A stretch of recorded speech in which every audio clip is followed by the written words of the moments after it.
बाबा आप कहाँ जा रहे हैं? बेटा तुम यही रहना, मैं अभी आता हूँ। मुझे माफ करना बेटा, शायद अब मैं कभी नहीं लौट पाऊंगा। देखो वो रहा शिवा, घेर लो उसे चारों ओर से, जल्दी करो, वो बचकर भागना नहीं चाहिए। वरुण बाघ की सेना शिवा के पीछे बहुत तेजी से भागने लगती है और कुछ ही देर में इसे चारों ओर से घेर लेती है।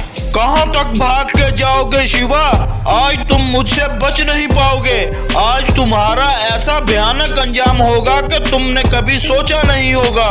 वरुण शिवा को घसीटता हुआ दंड सिद्धांत पर ले आता है। मैं बेकसूर हूँ, मैंने कोई गद्दारी नहीं की भाइयों, ये मेरे साथ अन्याय हो रहा है। सभी जानते हैं शिवा कि तुम एक गद्दार हो, तुम्हें कोई नहीं बचा सकता। वरुण सभी जानवरों के सामने शिवा को फांसी पर लटकाकर मार डालता है। आखिर शिवा के साथ ये सब कुछ क्यों हुआ, चलिए देखते हैं। दरअसल आज से 5 साल पहले सभी जानवरों ने शिवा को एक जादुई मणि की रक्षा करने के लिए चुना था, क्योंकि वो शिवा पर आंख बंद कर भरोसा करते थे और वो चाहते थे कि सही समय आने पर शिवा ही इसका सही इस्तेमाल करे। लेकिन वही वरुण बाघ चाहता था कि वो इस मणि को हासिल करे।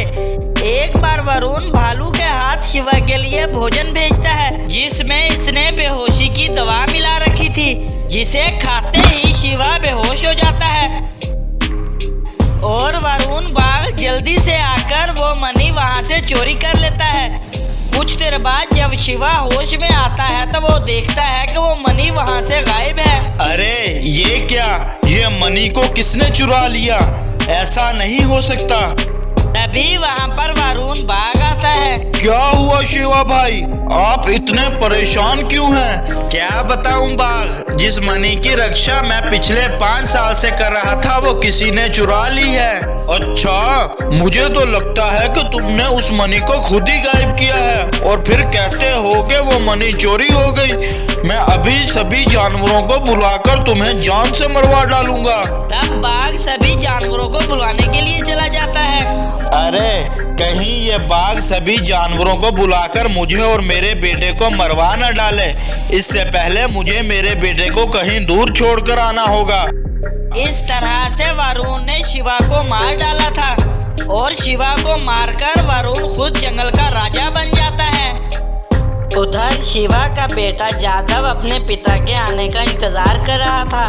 तभी वहाँ पर एक चीता आया और बोला, अरे भाई तुम अकेले यहाँ खड़े क्या कर रहे हो? मेरे पिताजी मुझे यहाँ छोड़कर चले गए और वो अभी तक नहीं आए, मैं उन्हीं के आने का इंतजार कर रहा हूँ। अरे दोस्त, मेरे पिताजी भी मुझे यही बोल कर गए थे, लेकिन वो भी अभी तक वापस नहीं आए।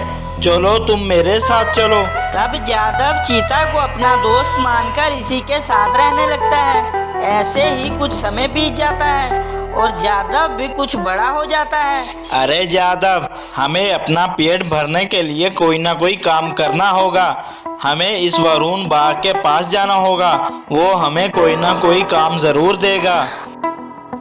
अरे महाराज, हमें कोई काम चाहिए जिसके बदले में हमें पेट भर भोजन मिल सके। तुम्हारे पास ऐसी क्या खासियत है जो मैं तुम्हें काम पे रख लूं? महाराज, ये मेरा दोस्त जादव है, ये बहुत तेज दौड़ लेता है। अच्छा तो ठीक है, आज से तुम मेरे लिए शिकार करके लाओगे। तब से जादव वरुण के लिए शिकार करके लाने लगा। इस तरह कई वर्ष बीत गए और अब जादव भी जवान हो चला था। एक दिन जादव भागता हुआ वरुण के पास आया और बोलने लगा, महाराज, मैं शिकार के लिए गया हुआ था। मैंने वहाँ बहुत सारे शेरों की सेना को आपको मारने की साजिश करते सुना। वो जो कोई भी है, मैं इन्हें जिंदा नहीं छोड़ूंगा, मैं मार डालूंगा सबको। वरुण बाघ अपनी सेना को लेकर जादव की बताई हुई जगह पर पहुंचता है, लेकिन वहां तो कोई भी नहीं था। तब वरुण के सामने जादव आ खड़ा होता है। जादव, कहाँ है मेरे वो दुश्मन, बताओ मुझे। लगता है तुम्हें दिखाई नहीं देता, तुम्हारा सबसे बड़ा दुश्मन तुम्हारे सामने ही खड़ा है।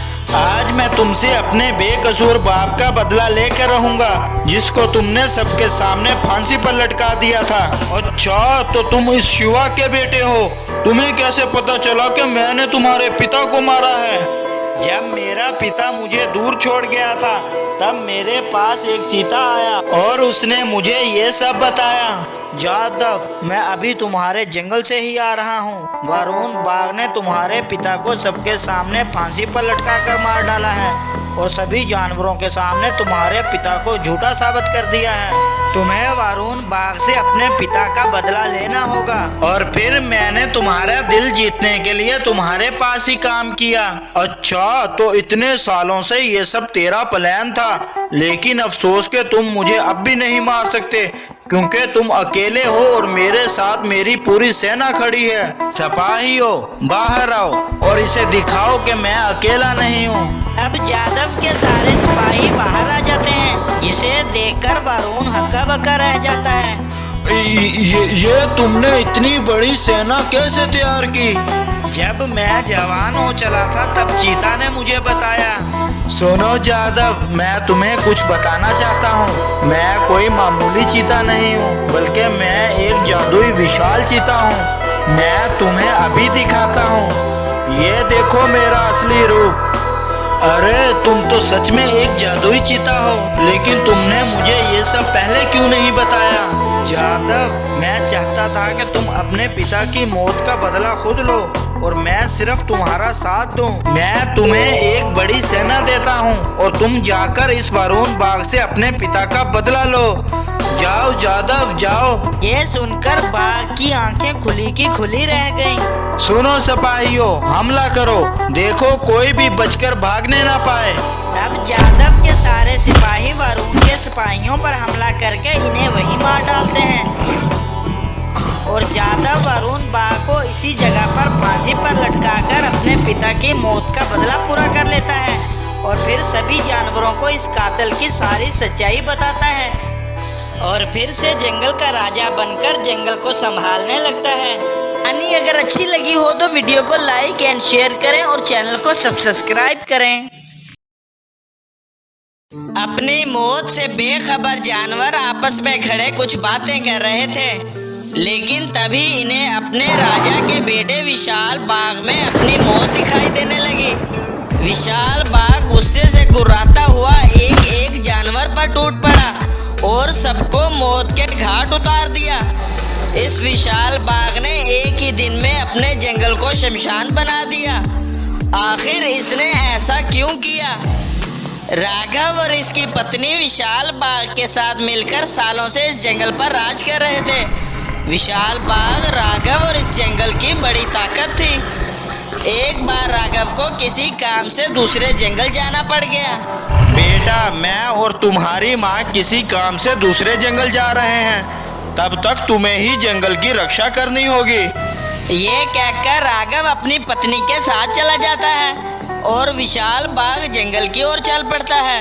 तभी रात होते ही विशाल बाघ जंगल में ही सो जाता है, लेकिन सुबह होते ही इसने अपने जंगल के एक एक जानवर को खून में नहला दिया। जंगल में हर तरफ बस जानवरों की लाशें ही लाशें थी। अगले दिन जब राघव अपनी पत्नी के साथ वापस आता है तो वो देखता है कि हर तरफ बस लाशें ही लाशें हैं और पूरा जंगल इन लाशों से भरा पड़ा है। महाराज, ये एक ही दिन में हमारे जंगल को क्या हो गया? आखिर ऐसा कौन कर सकता है? तभी वहाँ पर एक तरफ से एक बाघ मानव भागता हुआ आता है और कहता है, महाराज, जंगल में खूनी तबाही लाने वाला कोई और नहीं बल्कि तुम्हारा अपना ही बेटा विशाल बाघ है। नहीं बाघ मानव, मैं नहीं मानता। भला मेरा बेटा ऐसा क्यों करेगा? महाराज, अगर आपको मेरी बातों पर यकीन नहीं आ रहा तो चलिए मेरे साथ, मैं आपको दिखाता हूँ। तब राघव और इसकी पत्नी बाघ मानव के साथ चले जाते हैं तो वो देखते हैं कि इनका बेटा विशाल बाघ ही एक गाय को बड़ी बेरहमी से मार रहा था। राघव गुस्से से भरा विशाल बाघ के पीछे भागता है, लेकिन विशाल बाघ वहां से भाग निकलता है। अगले दिन राघव अपनी गुफा पर विशाल बाघ का इंतजार कर रहा था। तभी एक तरफ से विशाल बाघ खुशी से अपने माता पिता से मिलने आ रहा था, लेकिन राघव बिना कुछ सोचे समझे अपने बेटे पर हमला कर देता है। लेकिन विशाल बाघ पलटकर एक भी वार नहीं करता, जिसकी वजह से वो वहीं गिर जाता है और वहीं दम तोड़ देता है। तभी इनकी गुफा पर वही बाघ मानव और एक विशाल शेर आता है। राघव, मुझे देखकर कुछ याद आया। आज तुमने खुद ही अपने बेटे को जान से मार डाला और मुझे ये सब देखकर बड़ा ही मजा आया। हा हा हा हा। राघव बाघ जब इसे देखता है तो इसके होश ही उड़ जाते हैं। दरअसल आज से 10 वर्ष पहले विशाल शेर का एक परिवार एक खूबसूरत जंगल का मालिक था। एक बार राघव अपने कुछ सिपाहियों को साथ लेकर इनके जंगल तक पहुंचता है। अरे वाह, ये जंगल तो बड़ा ही सुंदर है और जल्द ही हम इस जंगल पर राज कर लेंगे। तभी इन्हें एक शेरनी अपने 2 बच्चों के साथ दिखाई देती है। हमारे राजा ने इस जंगल पर राज करने का फैसला कर लिया है। तुम यहाँ से चलती बनो शेरनी। नहीं नहीं, ये जंगल हमारा है। हम किसी को भी ऐसा हरगिज नहीं करने देंगे। अगर तुम्हें अपनी जान प्यारी है तो मेरे पति के आने से पहले पहले चले जाओ यहाँ से, नहीं तो तुम्हारे लिए अच्छा नहीं होगा। अच्छा और बुरा ये किसके साथ होता है ये तुम्हें अभी पता चल जाएगा। तब राघव और इनके साथियों ने मिलकर शेरनी के बच्चों को ऊंचाई से गहरी खाई में गिरा दिया और शेरनी पर वार करके इसे जान से मार डाला। जब ये सब कुछ हो रहा था तब दूर से विशाल शेर चलता हुआ आ रहा था। इसने ये सब कुछ देख लिया था और विशाल शेर बदले की आग में जल रहा था। और इस दिन मैंने फैसला कर लिया था कि एक दिन मैं तुम्हारे बेटे को तुम्हारे हाथों से ही मरवाऊंगा। और जब तुम अपने जंगल से दूसरे जंगल गए हुए थे तो मैंने तुम्हारे बेटे के भोजन में नींद की दवा मिला दी थी और वो जंगल में एक ही जगह पड़ा रहा। तब मैंने तुम्हारे बेटे की तरह दिखने वाली खाल को पहन लिया और तुम्हारे जंगल को शमशान बना दिया। जिसके पीछे तुम भाग रहे थे वो तुम्हारा बेटा नहीं बल्कि मैं था। और सुबह जब तुम्हारा असली बेटा तुम्हारी गुफा पर आया तो तुमने बिना सोचे समझे इस पर एक के बाद एक वार करके इसे मौत के घाट उतार दिया। नहीं नहीं, ये नहीं हो सकता। तुम ऐसा नहीं कर सकते। जब मेरे और मेरे परिवार के साथ ये सब कुछ हुआ था तब मुझे भी ऐसा ही लगा था। इतना कहकर विशाल शेर हमेशा के लिए वहां से चला जाता है और राघव को अपनी एक गलती की सजा जंगल के जानवर और अपने बेटे की मौत से चुकानी पड़ी।